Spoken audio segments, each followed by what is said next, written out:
Bom, vamos começar então. Essa aula, inicialmente, ela é de litíase biliare de colédocolítíase, mas como o Sampaio, esses dias, ele pegou e ele deu uma aula sobre colédocolítíase, né? Uma aula bem boa para vocês, bem completa. Então, a gente vai abordar mais a parte, assim, da colelitíase mesmo. A gente tem aula específica de tumor de vias biliares, de tumor de vesícula biliar. Então, a nossa questão aqui toda é a litíase biliar, tá? A vesícula, na verdade, litíase de vesícula. Então, vamos lá. Eu gosto de começar essa aula com este videozinho aqui. Muita gente já conhece. Ele é um pouquinho longo, tem alguns minutinhos aí, mas eu acho que vale a pena. Eu estou vendo aqui quem que está de R1 na sala. Acho que vale bastante a pena ver esse vídeo. A gente vê que o colega identificou uma estrutura, começou a fazer dissecção. O vídeo não tem muito, esse vídeo não é meu, tá? Tem 3 vídeos nessa apresentação, todos eu retirei da internet. São vídeos abertos. Graças a Deus não é meu esse vídeo. Então, bom, eu vou passar um pouquinho aqui. Ele está dissecando uma estrutura que ele acredita ser o cístico. Dissecando não, está arrancando, né, gordura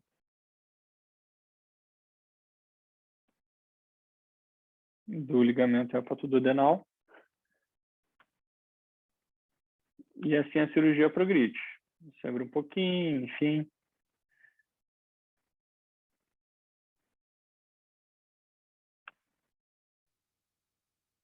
Me avisa se o microfone ficar ruim, tá? Às vezes esse negócio que dá um pau, por favor. Se alguém quiser interromper no meio do caminho, aí não é, aqui é uma conversa bem informal, tá? É uma cirurgia que a gente faz no dia a dia, então eu acho que é legal essa apresentação ser mais uma conversa, uma troca de experiências e fica menos chato, assim.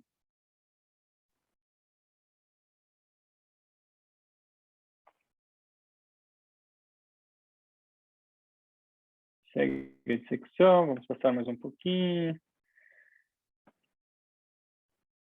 Arrancamento de gordura.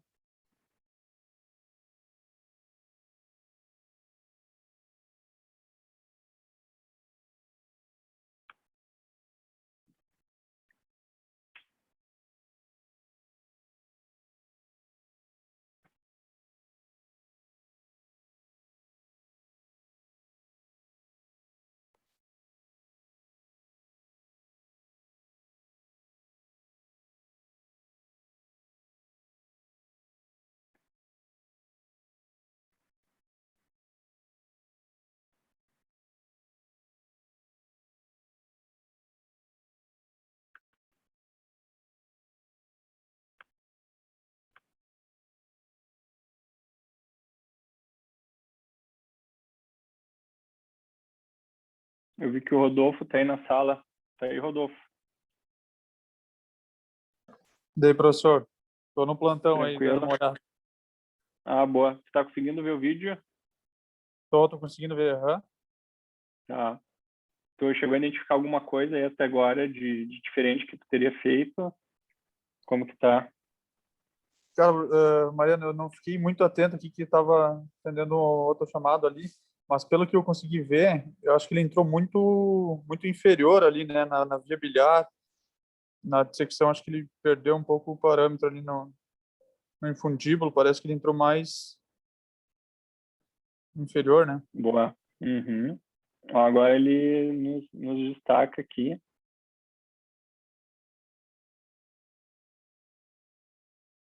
Que provavelmente quem já fez mais essa cirurgia mais experiente aí já se ligou desde o início.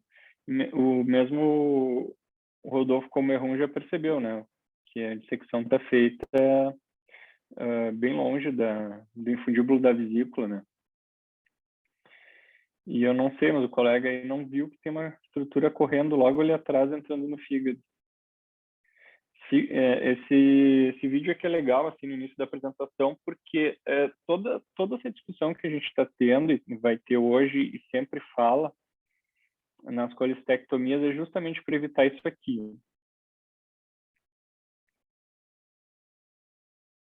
Uma lesão de via biliar.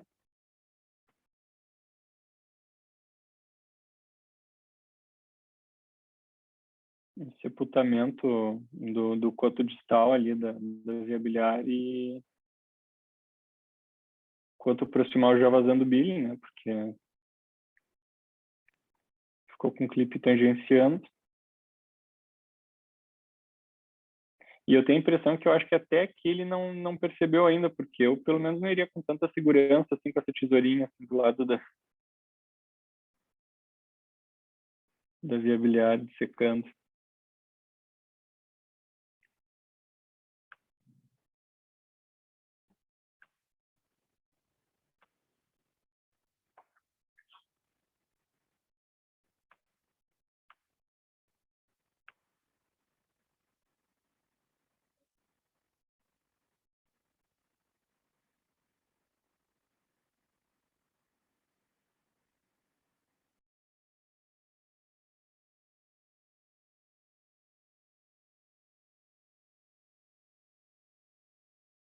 Acredito que nesse momento aqui que o colega percebeu a lesão de via biliar e aí começou a dissecar propriamente o trígono de calor. Agora ele está circulando o ducto cístico com a tesoura e agora vai clipar ali o cístico, como bem observou o Rodolfo aí na colocação. O cara estava dissecando muito distal, né? Tava o tempo todo segurando a mão esquerda lá em cima no infundíbulo e dissecando aqui embaixo. E se vocês observarem bem, ele nunca teve uma apresentação muito boa, né, do trígono de calor. Então esse vídeo eu acho muito interessante, assim, a gente vê que é um desastre, né, como uma queda de avião, assim, são vários fatores que foram levando para esse desastre aí. A gente tem uma via biliar ali.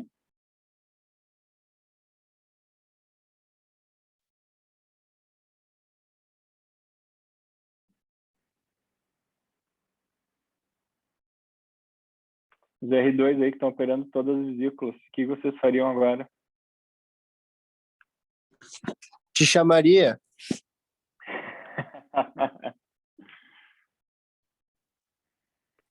Chama um cirurgião, né, Falcão? Deus o livre. Né? Em que sala tá o Mariano? Tudo isso aqui por conta disso, ó. Não teve essa apresentação. O tempo todo o cara tava ali com a mão na inserção ali do infundíbulo com cístico, com o trígono completamente fechado. Uma terrível apresentação. E ele começou a dissecar. Você consegue ver a seta do meu mouse? Quando eu mexo aqui? Sim. Ele começou a dissecar aqui embaixo, bem na confluência do cístico com a via biliar. Tá? Ele veio aqui para baixo, clipou para cima, aquele clipe escapou, porque pegou bem a confluência do cístico com a via biliar, mais proximal, e, bom, feito o desastre, né? Isso aqui é muito importante, tá? A gente mostrar principalmente para os R1s, eu acho que todos os R2 já têm isso aqui muito em mente, a gente cobre e fala tanto isso que eu acho que todos vocês saem com uma boa segurança, uma boa formação em ter essa visão aqui. Tu não pode parar de dissecar, seja qual método que for de dissecção que tu preferir, que tu te sentir seguro, mas tu tem que dissecar e apresentar o trígono de calor. Tá? A gente tem o ducto cístico, a vesícula, e o leito hepático, a via biliar, com o conteúdo da artéria cística no centro cruzando esse trígono, tá?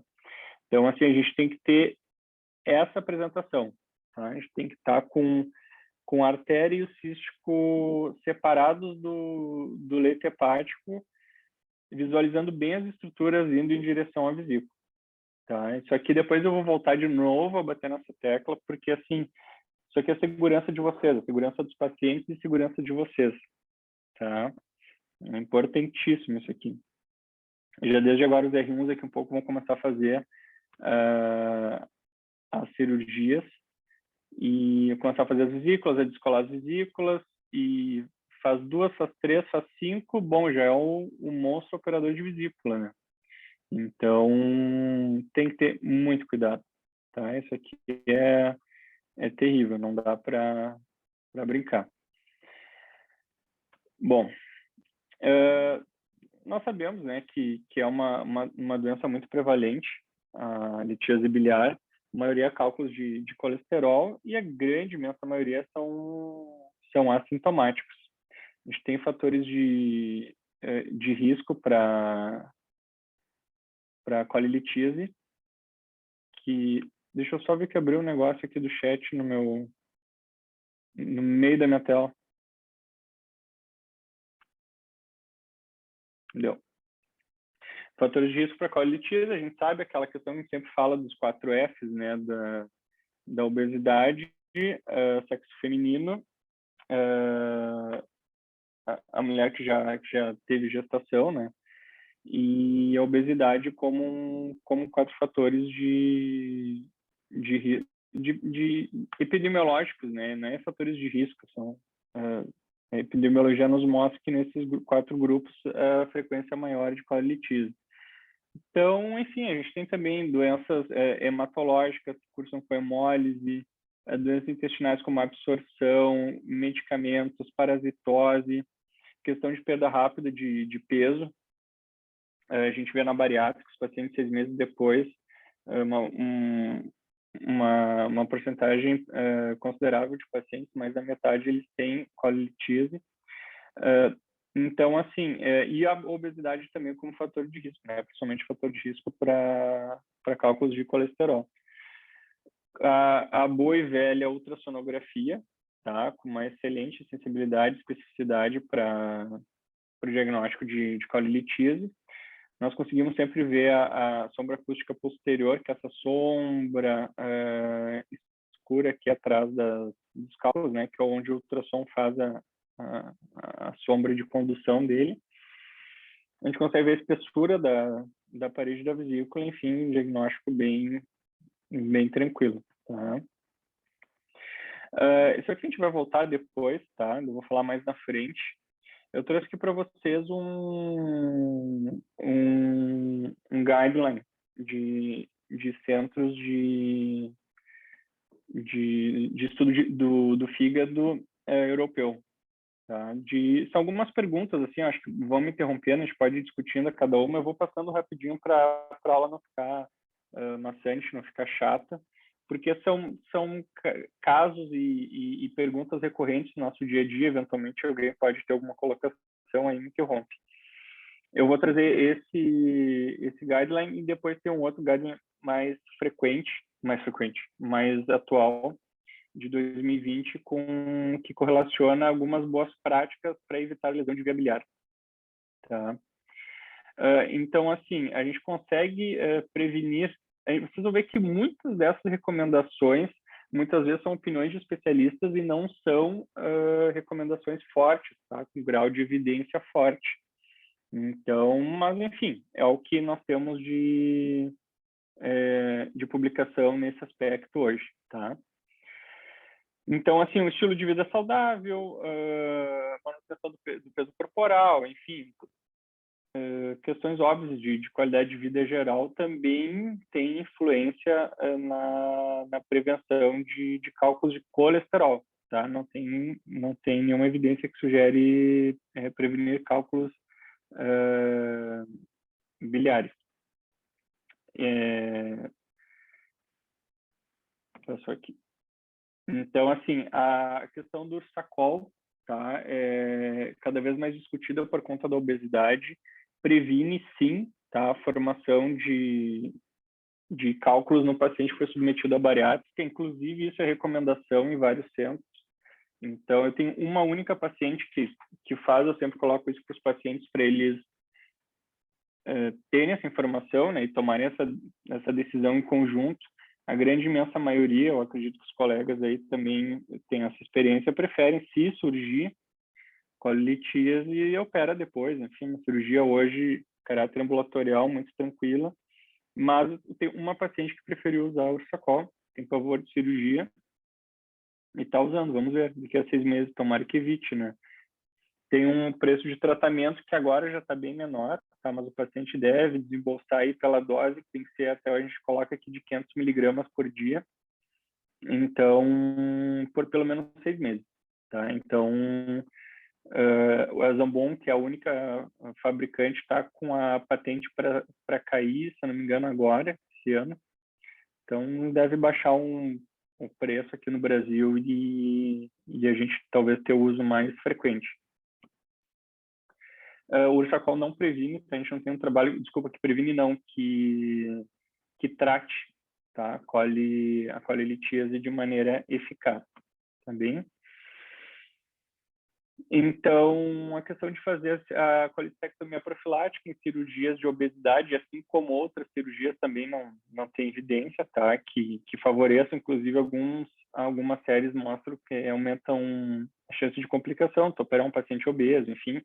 Então, a gente tem que ter isso em mente. Antigamente, as técnicas até de bypass, enfim, foram publicadas com a colicectomia associada, né? Mas hoje em dia não é prática. Claro, um paciente que vem sintomático, já tem colilitíase, enfim, tu pode individualizar o caso e lançar mão disso, tá? Conversar com ele.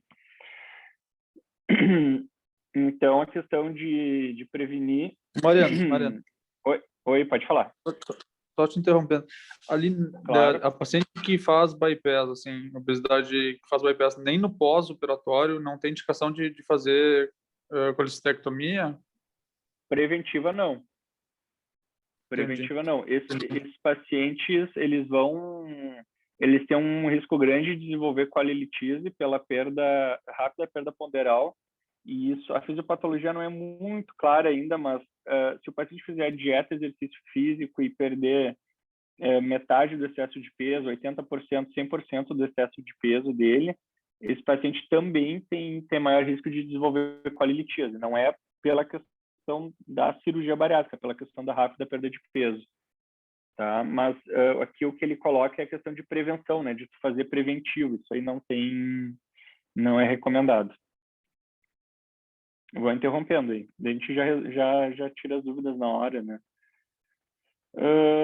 Então, assim, questão de coledocolitíase, também a gente não tem nada para evitar a questão de coledocolitíase, tá? Questão de dieta, enfim, não tem.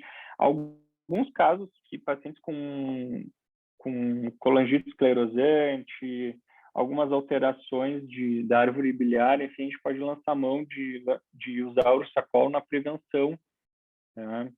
Visando tornar a bile mais fluida, entre aspas, né? Mas individualizando, a gente pode lançar mão nesses pacientes.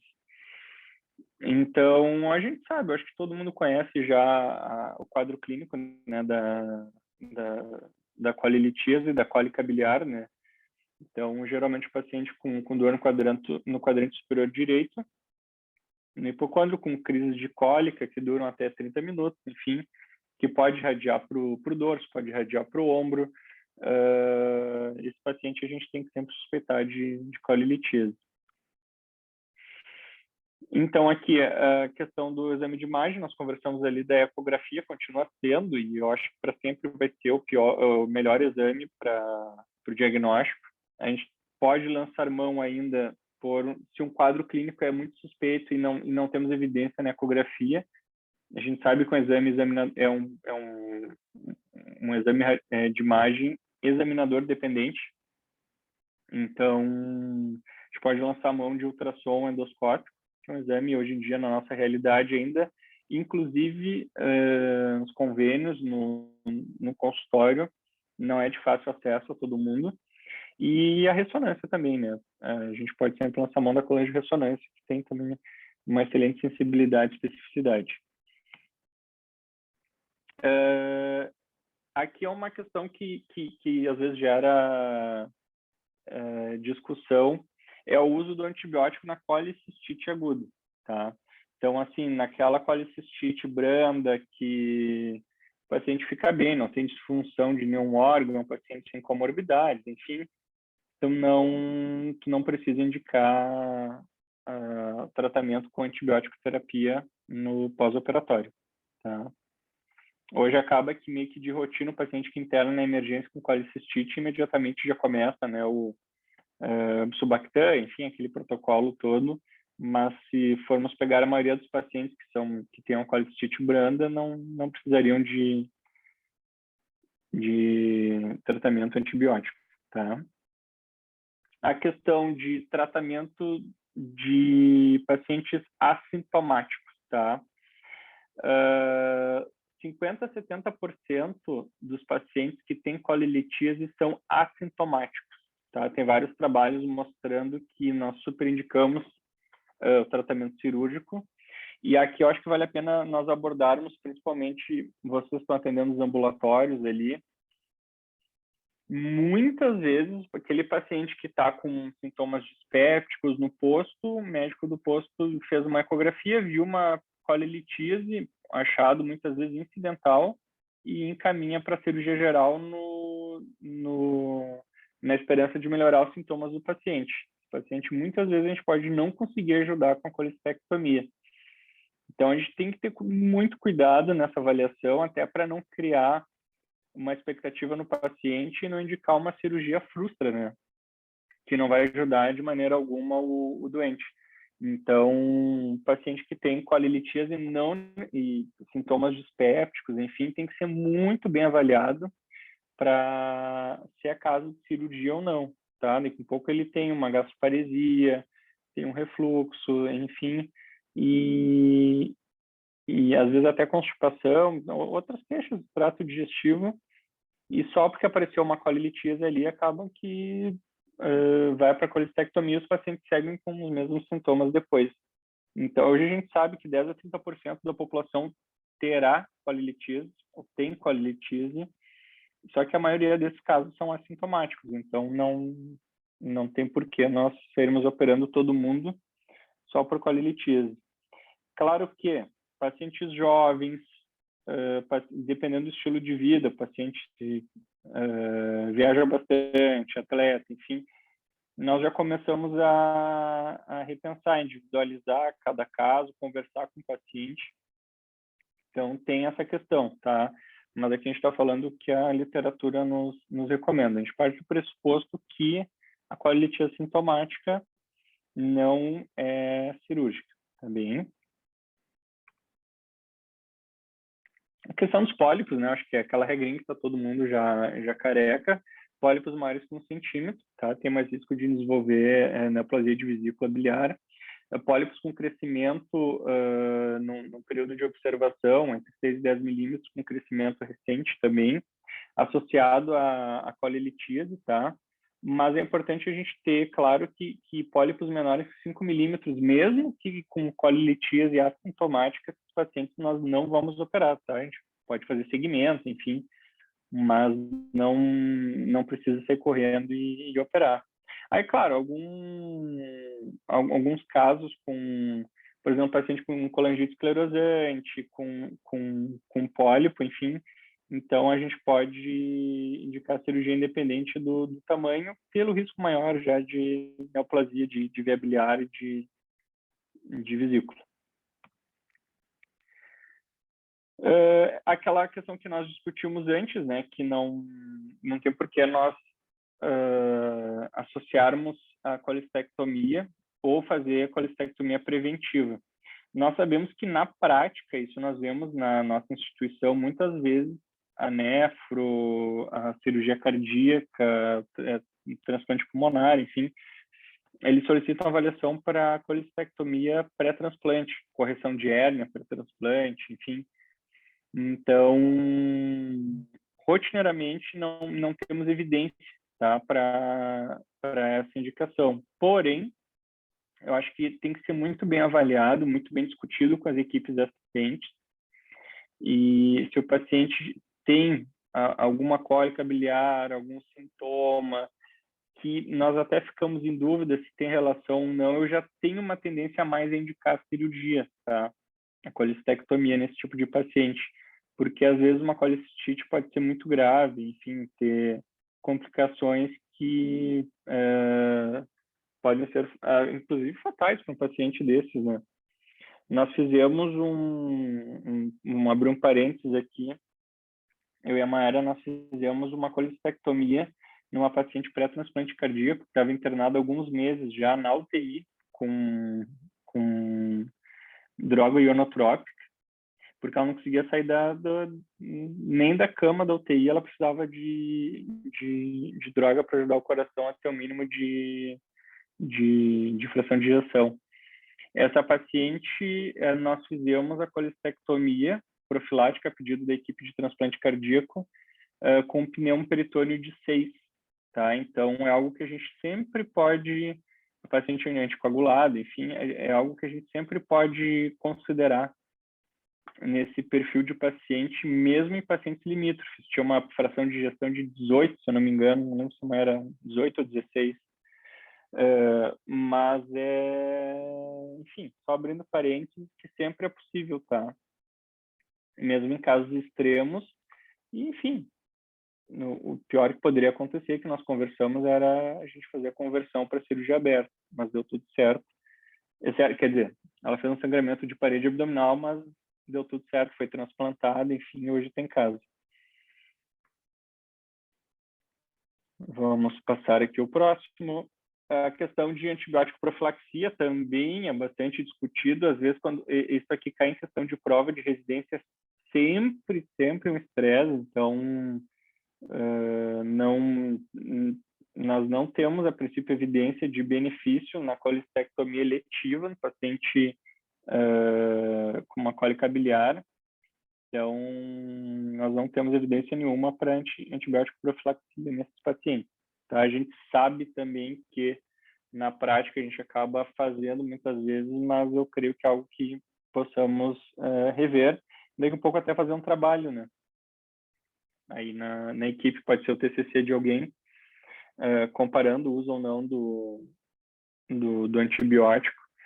Uma vez até dei uma olhada, tem alguma coisa, assim, mas não muito, tá? Então já fica uma dica aí para quem tem dúvida o que fazer no TCC. Trabalho mais fácil de fazer, que eu acho que vai nos trazer aí uma questão que talvez nós consigamos mudar na prática da nossa rotina aí, parar de fazer a profilaxia para colilitíase, para cirurgia eletiva, né, de colicistectomia. Quem já teve uma crise de anafilaxia com cefazolina sabe o terror que é, né?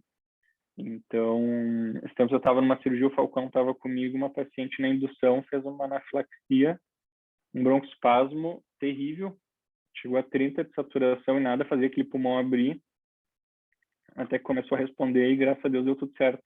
Então, a cefazolina não é uma das maiores causas de anafilaxia na indução anestésica.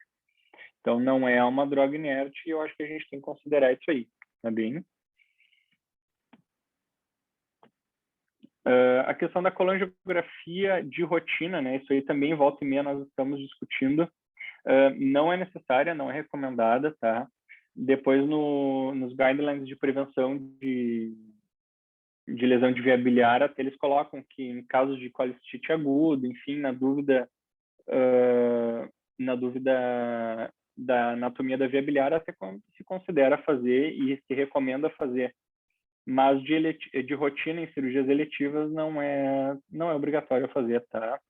Sempre prestar atenção. Essa semana teve um caso assim dos exames pré-operatórios, tá? Então, assim, gama GT elevado, fosfatase alcalina, alteração de bilirrubinas, de transaminases, história de pancreatite. Esse é o paciente que nós temos que avaliar a via biliar, seja por uma colangiorressonância pré-operatória, seja por uma colangiografia transoperatória, tá? Porque nós podemos nos deparar com surpresa no pós-operatório enfim, nós temos exames no pré-operatório que poderiam ter evitado, né, toda uma intercorrência, muitas vezes grave para o paciente. Então, prestem atenção, os exames de sangue, os exames de imagem que nós pedimos não são só para bonito, né? Então, assim, quase sempre vai estar tudo normal, mas o dia que tu não revisar, vai estar alterado. Então, se liguem nisso aí, pelo amor de Deus. A questão de cirurgia ambulatorial é segura para colecistectomia, tem vários trabalhos, tá? Mostra relação de custo-benefício, em questão de saúde pública, isso aí é muito, nem só de saúde pública, questão de finanças em saúde e gestão, isso é importantíssimo, né? Então, a gente trazer o fast track também para cirurgias de médio porte. Então, a questão de tratamento, essa aula era originalmente de litíase de via biliar também, tá? Eu vou passar mais rápido nessa parte. O Sampaio já abordou isso, mas aquela questão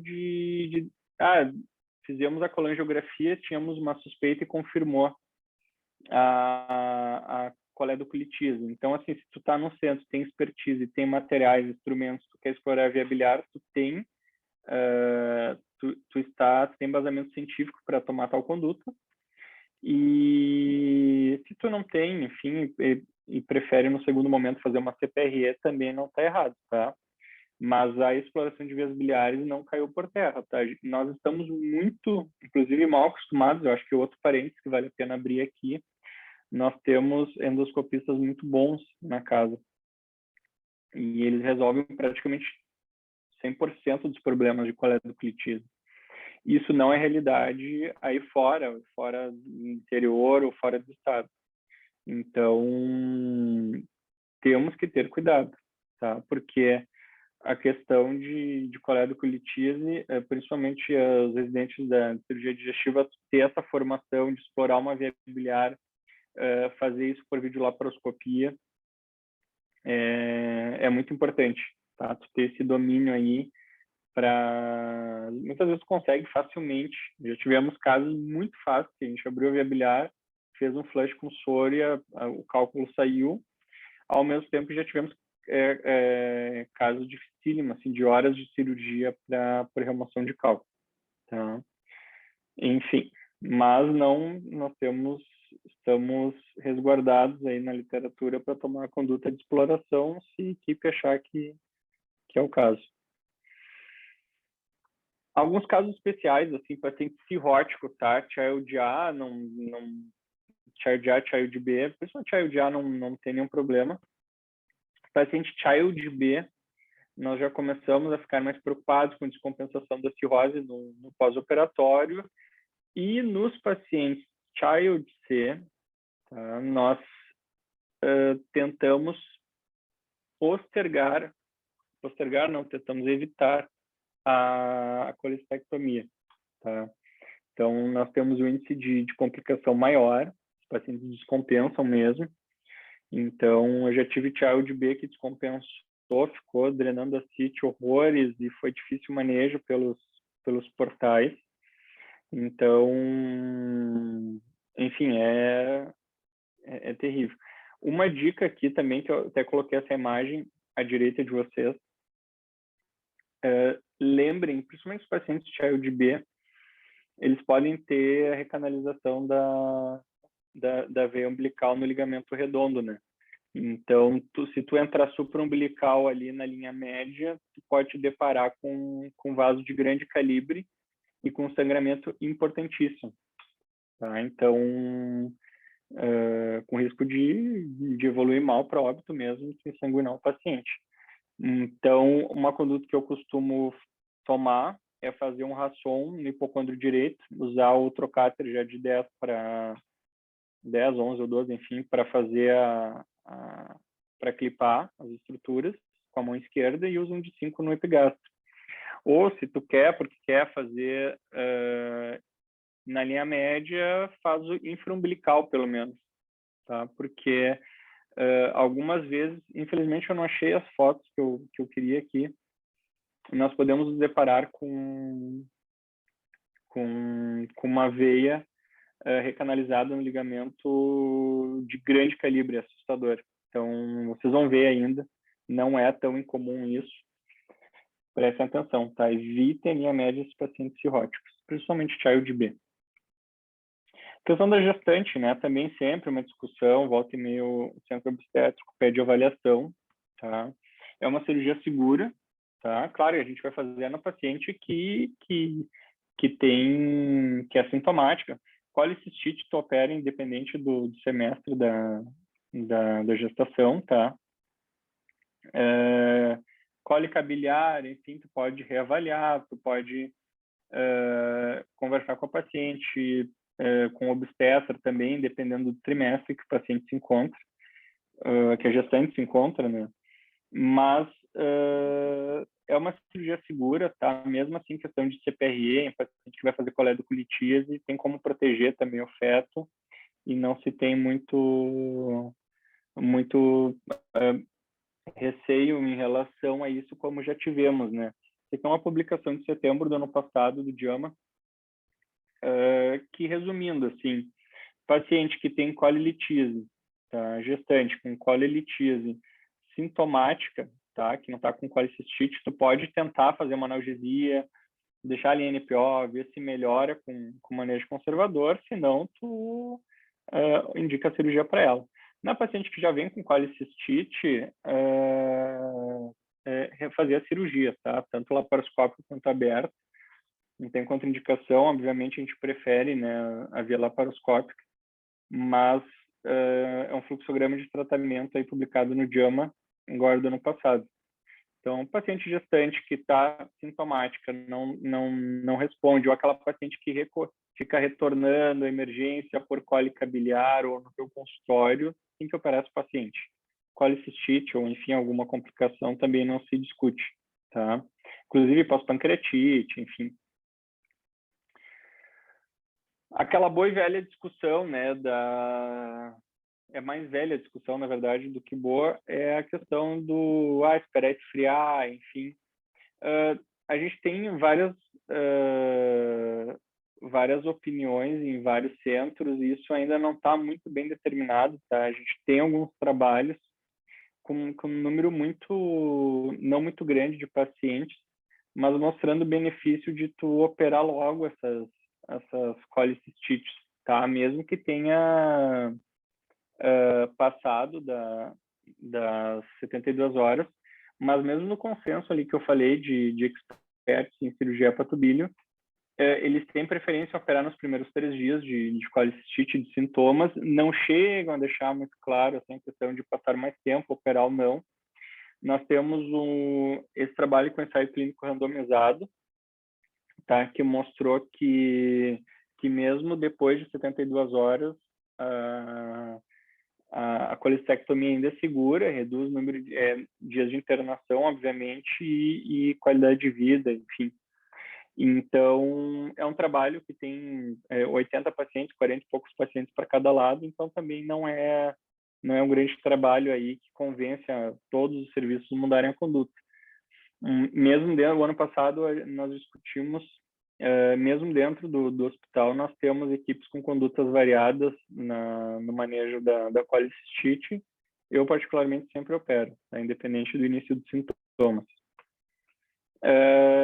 Questão agora nós entrando assim no assunto de manejo mesmo, tá? É aquela colicistite crônica agudizada que faz aquela fusão do trígono. É bonito ver ali um trígono exposto, que nem aquele primeiro vídeo lá, né? Que era uma colicistectomia fácil.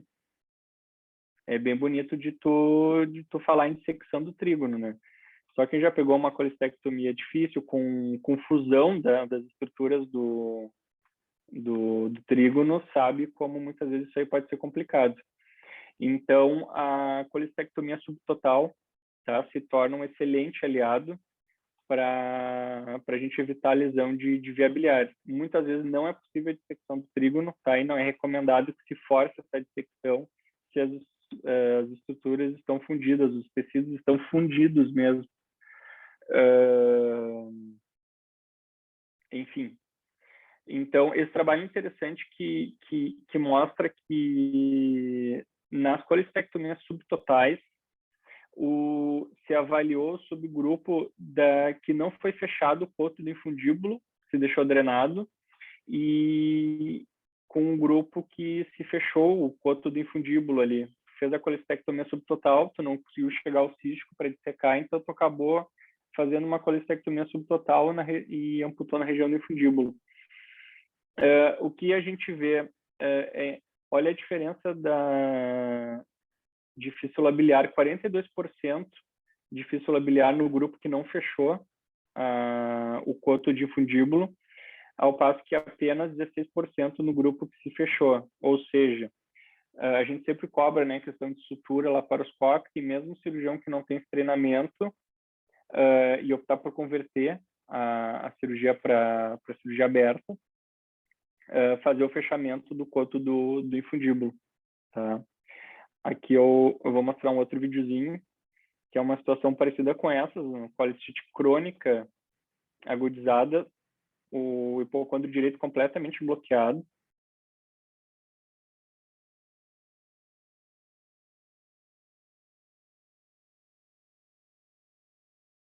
Com necrose já da parede, né, na primeira tentativa de desbloquear o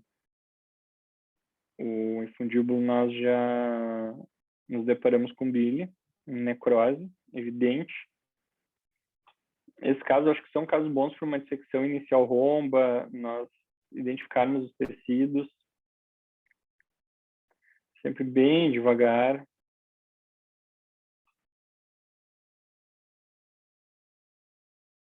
Vou dar uma passadinha aqui, porque a gente já está com o tempo avançado.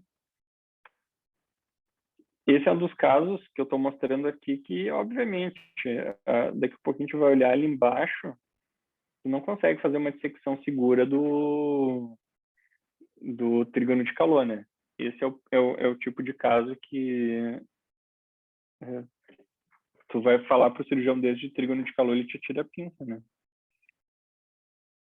Ou te tira a vesícula depois que tirar. Ó, os tecidos todos fusionados, terrível dissecção, tá? Não segura.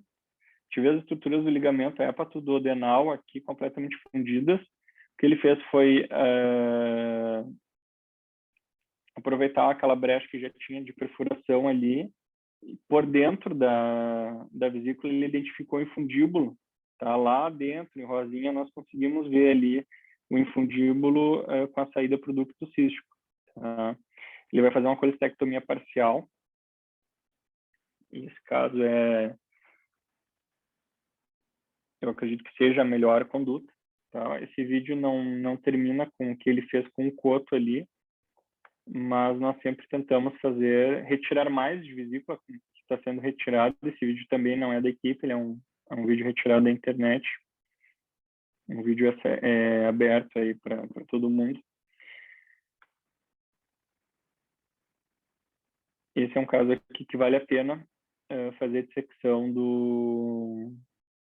até o infundíbulo e ligar o infundíbulo, e é o caso que vai deixar dreno, né? A gente tem a questão, em nenhum dos guidelines que eu revisei tinha a discussão de drenar ou não drenar, tá? Mas a drenagem de rotina não se tem sustentação na literatura, tá? Então, olha, colocando o dreninho ali, pelo visto ele não fechou, né? Um infundíbulo, acabou deixando o dreno. Então, se ele estiver assistindo a aula, ele saberia que ele tem 42% de chance de ter uma fístula biliar. Bom, vou dar mais uma avançada aqui, tá? Esse guideline é do Annals of Surgery, agora de 2020, tá? Mais ou menos um ano atrás, que é muito interessante, porque são várias sociedades de cirurgia publicaram esse consenso na prevenção de lesão de via biliar durante a colestectomia, tá? Então, são 18 perguntas que foram colocadas em debate. Eu selecionei algumas delas, tá? Acho que a metade delas, vou passar rapidamente aqui. Então, assim, sempre aquela questão do critical view, tá? Que desde o início a gente viu naquele primeiro vídeo dramático lá.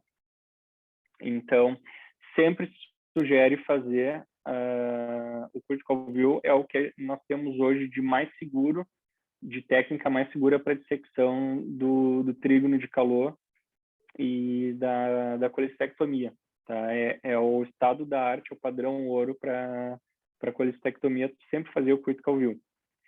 Então, tem até uma questão, eles discutiram que o top-down, que é a dissecção anterógrada, tu baixar primeiro o infundíbulo da vesícula, tá?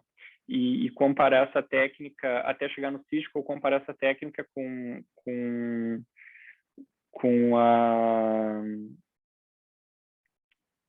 o critical view.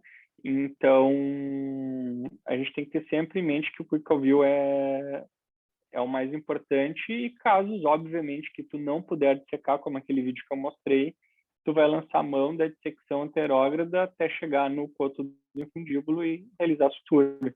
A gente está discutindo aquele primeiro guideline de consenso de 2016, então a gente está discutindo agora um consenso agora de um ano atrás, e nós vemos que não temos muita evidência. Aqui ele coloca como opinião de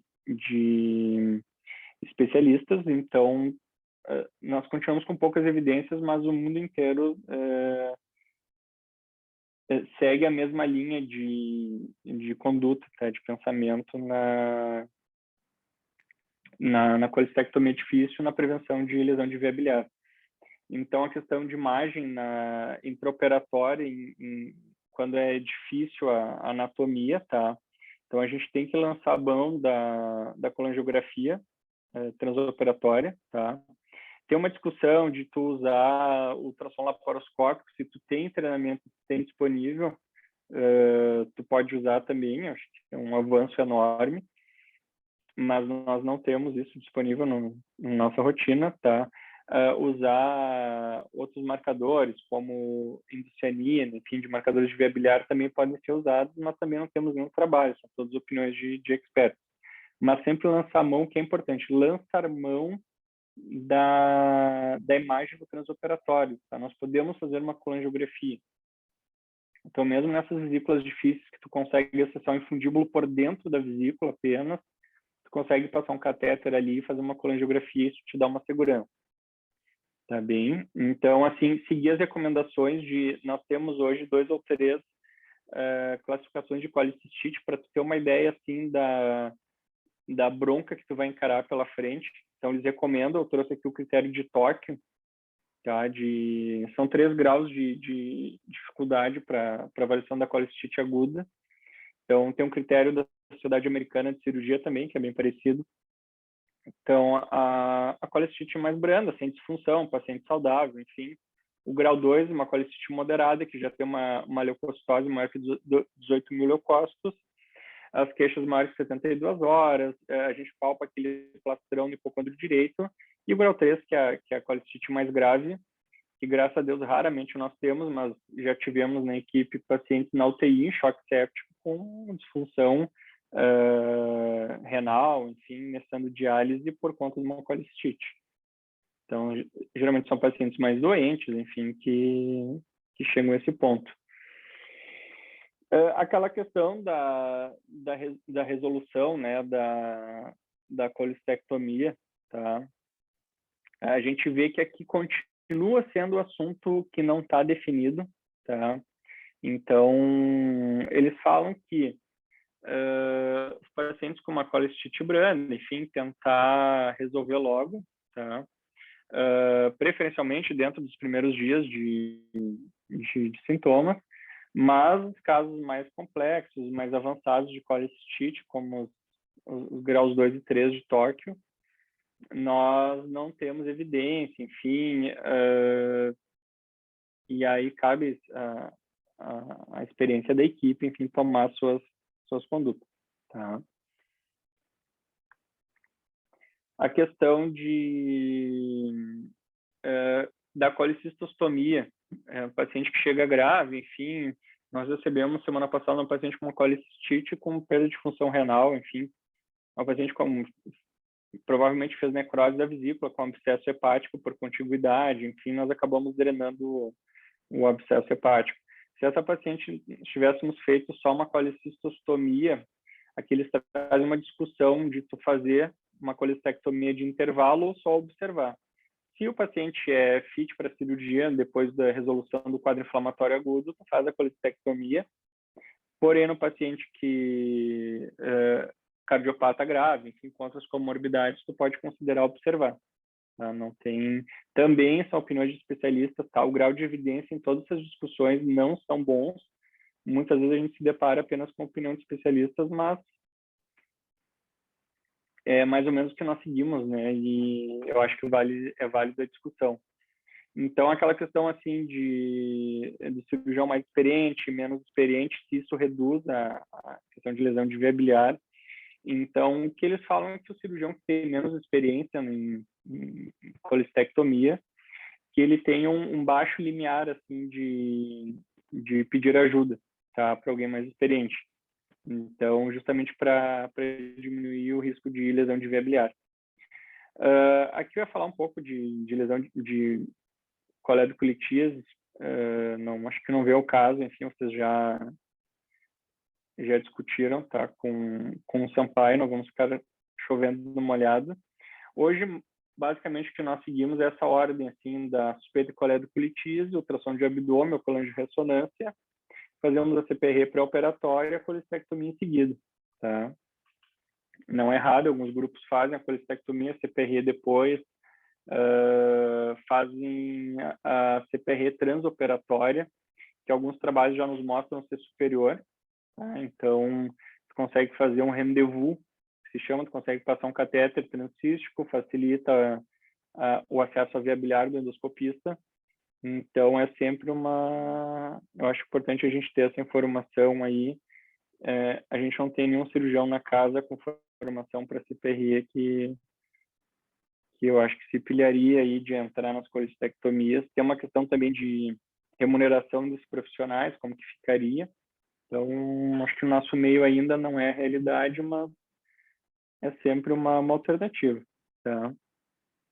Então, aquele mesmo consenso lá, já conversando sobre a CPRE, que eu tenho um último vídeo para nós irmos encerrando a nossa conversa.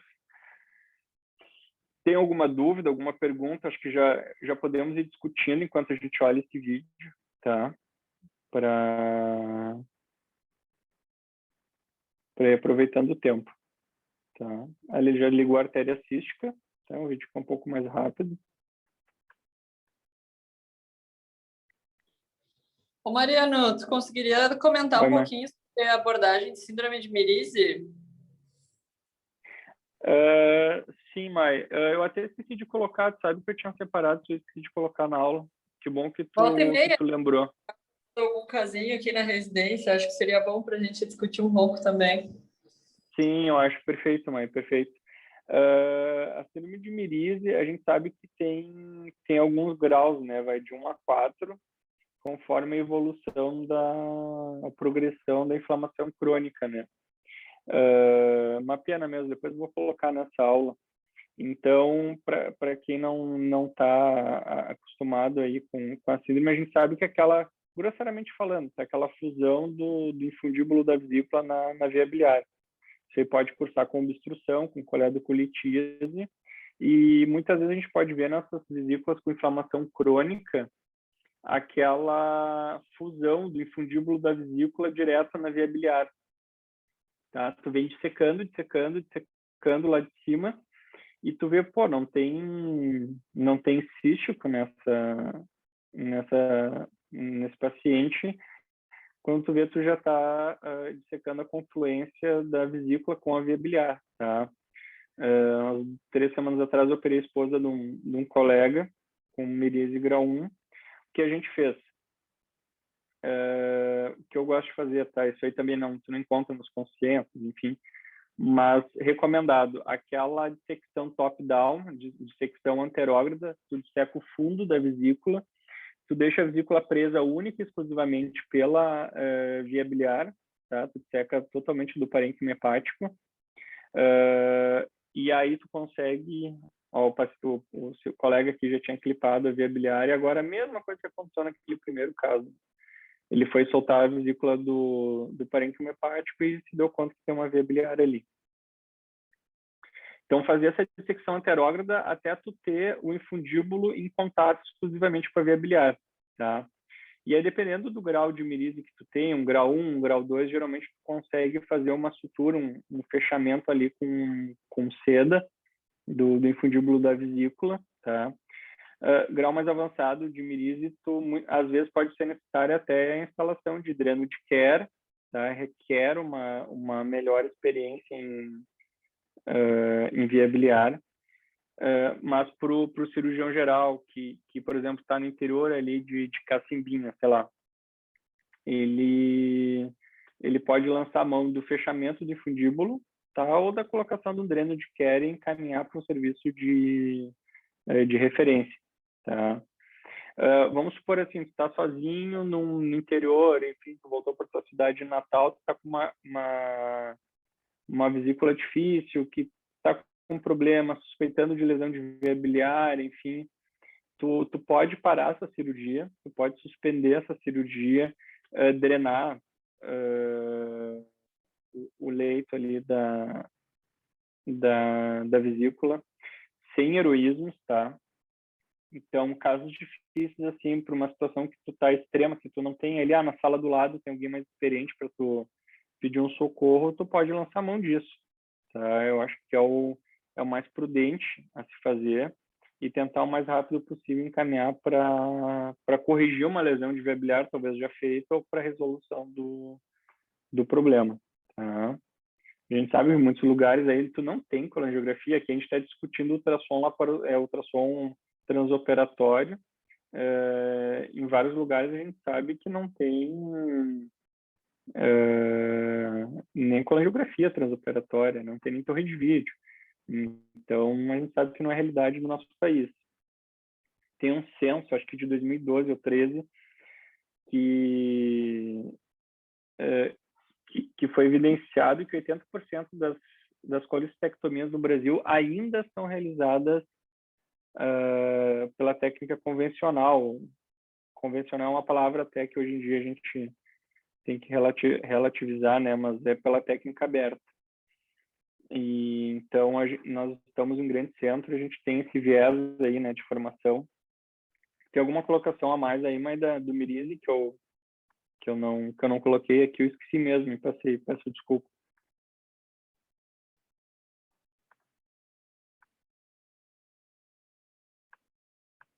Eu vou passar aqui, de novo, aquela mesma imagem lá do início.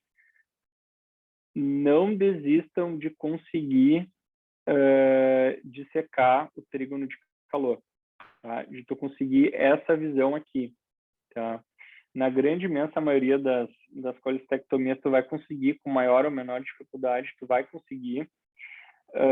A gente sabe que muitas vezes as colestectomias mais fáceis, entre aspas, são as que carregam maior risco de lesão de via biliar. Então, prestem atenção nisso, tá? Se atentem a isso, porque aquela vesícula que começa segunda de manhã cedo, hoje eu vou passar 13 de manhã. Maravilha, o cara vai lá pilhado, quando vê na primeira cirurgia da manhã, faz uma lesão de via biliar, tu já não progride para as próximas cirurgias, né? Então, se atentem a isso, fazer todas as cirurgias, por mais fácil que pareça, não importa o tempo que tu vai demorar, aquela coisa assim, fiz em 10 minutos, fiz em 8 minutos, fiz em 15 minutos, isso não vai fazer diferença alguma para o paciente. Então, não é o tempo de anestesia de 15 minutos, de meia hora, e muitas vezes faz cirurgia em 10, 15 minutos, o paciente demora meia hora para acordar, então não é isso que vai mudar. Aquele último guideline de prevenção de lesão de via biliar, inclusive, ele comenta que eles sugerem para o cirurgião fazer uma pausa antes de clipar o trígono de calor, o ducto cístico e a artéria cística, fazer uma pausa, confirmar com o auxiliar, tá? Ou fazer um double check mental, que seja, que assim, eu estou seguro, estou com todas as estruturas com segurança, com identificação precisa, sem ter nenhuma... Se está em dúvida, não clipa, chama ajuda, faz qualquer coisa, mas não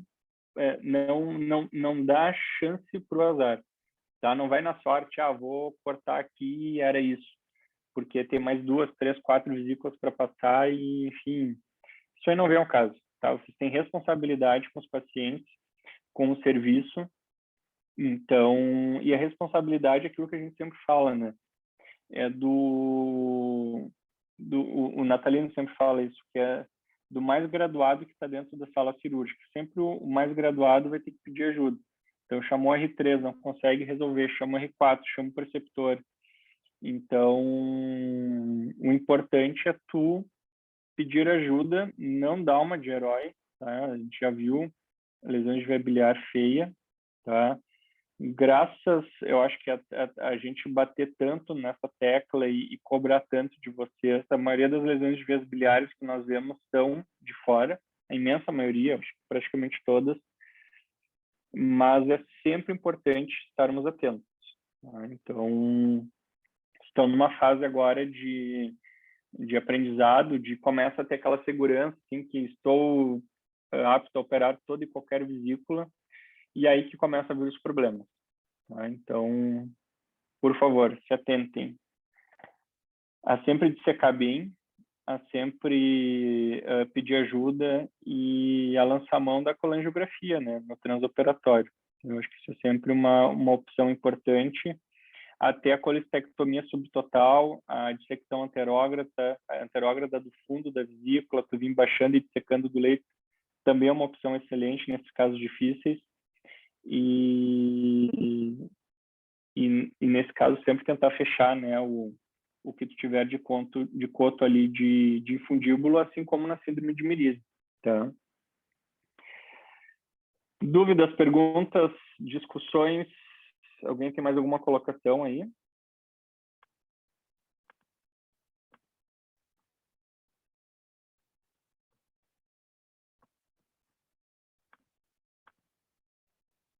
Alguém está aí ainda? Estamos na área. Então tá, se ninguém tem nenhuma dúvida, alguma pergunta.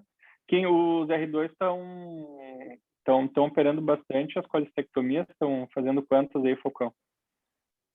Mariano, aqui na B a gente tá tendo 2 dias inteiros por semana, tá dando para fazer bastante coisa. A gente consegue colocar, a gente opta por não botar muito para não ficar corrido, daí a gente coloca máximo 3 a cada dia. Eu acho que isso é importante. Ficar tranquilo. Eu acho que isso é importante, tu não querer, assim, dar o passo maior que as pernas, porque tu pega uma cirurgia difícil, tu já fica naquela pressão, assim, de querer fazer a próxima correndo. E ninguém gosta de ficar cancelando a cirurgia e ir lá conversar com o paciente com aquela cara lá, que o cara tem NPO, veio de Bagé. Mas, enfim, eu acho que é importante vocês terem isso em mente mesmo, marcar conforme vão fazendo com calma, né? 2, 3 casos, aí marca uma hernia, uma local depois para preencher o horário, eu acho que é mais importante. É isso mesmo que a gente está tentando fazer. Boa. Então tá, se ninguém tem mais nenhuma dúvida, pergunta, vamos encerrar aí, já fechamos uma hora aí de conversa. Boa noite, gente. Valeu. E Obrigado, Mariano. Obrigado. Qualquer coisa aí, Tchau. vamos conversando. Um abraço. Até mais. Valeu, Valeu, obrigado. Valeu.